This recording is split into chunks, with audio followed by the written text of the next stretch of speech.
චූටි එන්න යන්න. අපි කොහෙද යන්නේ මේ? අයියා කොහෙද ගියේ? අයියා කොහෙද ගියේ?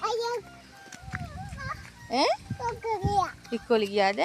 ඉතින් බබාත් යනවාද අයියෙක් එන්න? ෆෝටෝවක් ගත්තද? හා යන්කෝ එහෙනම්. අරන් යන්න.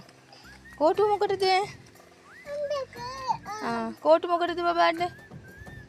ඈ? අප්පි. බබාට කෝටු මොකටද? කොහෙන්ද කල්ලා දෙන්න අම්මා? බබාටයි කෝටු? මොකටද කිය? ඇයි ඕනි? ඇයි බබාට කෝටු? මොකටද? බව්වට කන්නද? බව් ඉන්නවද පාරේ? හා යන් එහෙනම් අපි පරිස්සමින්